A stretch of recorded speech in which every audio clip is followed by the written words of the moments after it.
In the far northern reaches of ancient China, where towering mountains touched the sky and wore crowns of endless snow, there stood a great yet silent kingdom. Winter ruled this land with an iron breath. Snow fell heavily day and night, and icy winds howled through pine forests and bamboo groves, turning the world into white silence. Within the royal palace of this frozen realm lived a princess named Florimond. She was renowned for her extraordinary beauty.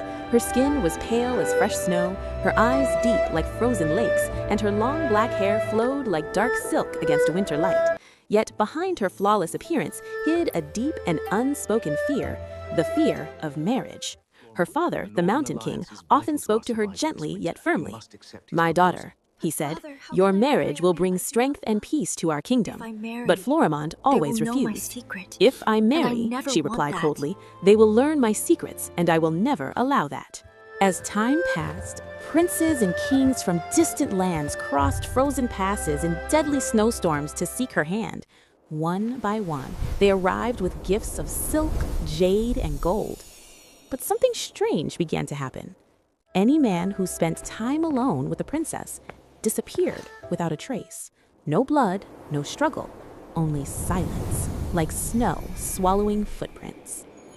The palace maid Yolanda and the royal butler Gervais grew uneasy, especially when they noticed new golden necklaces and pearl ornaments appearing around the princess's neck, jewels no one had purchased and no merchant could explain.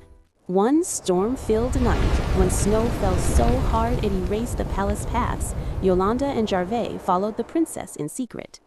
She left the palace and walked deep into the snow-covered mountains, past frozen trees, bamboo groves buried in white, and jagged cliffs glowing under moonlight.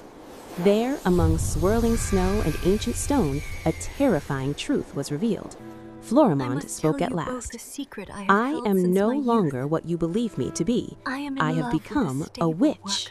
She confessed her past. In her youth, she had fallen in love with a simple stable worker, but he abandoned her, saying she was never meant to stand beside him.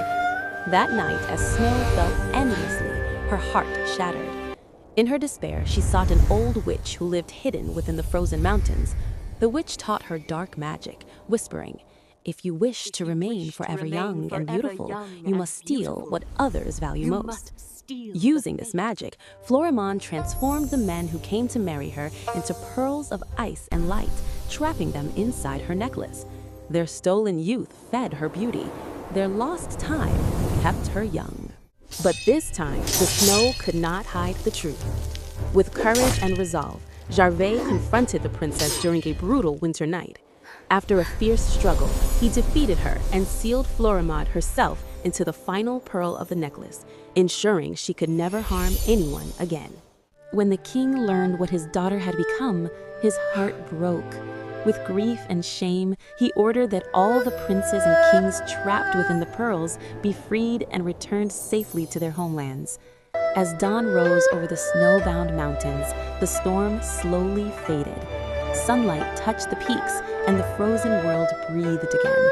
Yolanda and Gervais left the palace behind, walking beyond the mountains toward a new life, one built on truth, not fear. And so, the snow-covered mountains of China bore witness to this truth.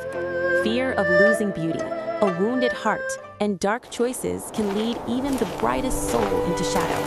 But courage and truth will always find a way through the deepest